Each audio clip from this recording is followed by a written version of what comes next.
যদি আপনি জীবনে বারবার আঘাত পেতে থাকেন, তাহলে তার জন্য নিজেকে দোষী ভাববেন না। শুধু মনে রাখবেন, যে গাছটির ফল সবচেয়ে বেশি মিষ্টি হয়, সেই গাছটিতে সবচেয়ে বেশি পাথরছোড়া হয়। জীবনে চলার পথে অনেকেই কষ্ট দেবে, অনেকেই বেইমানি করবে, অনেকেই বিশ্বাসঘাতকতা করবে, ভালোবাসা নামে অভিনয় করবে, বন্ধুত্বের সুযোগ নিয়ে তোমায় ব্যবহার করবে। যে মানুষটা সবার খেয়াল রাখে, তারই একদিন খেয়াল রাখার মতো কেউ থাকে না। মিথ্যা বললে ততটুকুই বলুন যতটা বিশ্বাসযোগ্য। এতটা মিথ্যা বলবেন না যাতে সবাই বুঝতে পারে আপনি মিথ্যা বলেছেন। মিথ্যা বলতেও যোগ্যতা লাগে।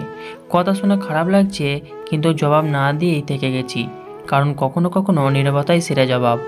পরিশ্রম চেহারা নষ্ট করে দিতে পারে, কিন্তু ভবিষ্যৎ সুন্দর করে দেয়। যত বড় হবেন ততই বুঝতে পারবেন, পৃথিবীতে প্রয়োজন ছাড়া কেউ আপন হয় না। কিন্তু এতটাও ধনী নয় যে সে তার গতকালকে কিনতে পারবে, আর কেউ এতটা গরিব নয় যে সে তার আগামীকালকে বদলাতে পারবে না।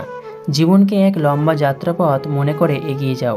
তোমার উদ্দেশ্য ঠিক থাকলে সঠিক পথের সন্ধান অবশ্যই পাবে। রূপের জন্য হয়তো কিছুদিন তুমি প্রশংসা করাবেই, কিন্তু গুণের জন্য তুমি আজীবন প্রশংসিত। তাই রূপের জন্য চর্চা না করে গুণের চর্চা করো। ভরসা নিজের ওপর রাখলে সেটা শক্তিতে পরিণত হয়, আর অন্যের ওপর রাখলে সেটা দুর্বলতা পরিণত হয়। আমাকে যদি কেউ কখনো প্রশ্ন করে পৃথিবীতে সবচেয়ে আশ্চর্য জিনিস কি, আমি এক কথায় বলে দেব, পরিচিত মানুষের বদলে যাওয়ার অপরিচিত রূপ। কেউ ভালো মানুষ সুযোগ নিয়ে ঠকায়, আবার কেউ ভালো মানুষ সেজে ঠকায়। আসলে কেউ ঠকে যাওয়াটাও কিন্তু একটা শিক্ষা, যা মানুষকে ঘুরিয়ে দাঁড়াতে সাহায্য করে। সমাপ্তি মানে শেষ নয়। এন্ড শব্দের অর্থ হচ্ছে এফর্ট নেভার দিস। প্রচেষ্টার কোনো মৃত্যু নেই। নিজের উপর বিশ্বাস রাখো, তোমার দ্বারা সব সম্ভব। জগতে এমন কিছু নাই যা তুমি করতে পারবে না। এই সংকল্প নিয়ে এগিয়ে যাও, তুমি সফল হবেই হবে।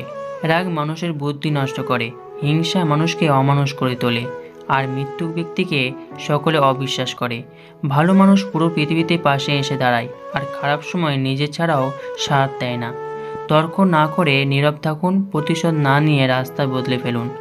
কেউ ধোঁকা দিলে তাকে দেখে স্মিত হাসুন, দেখবেন সবসময় খুশিতে থাকবেন। অতীতকে ভুলে যাও, শুধু অতীত থেকে পাওয়া শিক্ষাকে সর্বদা কাজে লাগাও। সব কথা জবাব দিতে নেই, সম্মান বাঁচাতে কখনো কখনো নীরব থাকতে হয়। সব যুদ্ধে এগিয়ে যেতে নেই, জয়ের জন্য কখনো কখনো পিছিয়ে আসতে হয়। সবসময় সব সম্পর্ক আঁকড়ে ধরতে নেই, সম্পর্ক বাঁচাতে কখনো কখনো দূরে থাকতে হয়। যখন বন্যা আসে তখন মাছেরা পিঁপড়া খায়, আর যখন জল শুকিয়ে যায় তখন পিঁপড়া মাছ খায়। শুধু ধৈর্য রাখতে হবে, সময় ও সুযোগ একদিন সবারই আসে।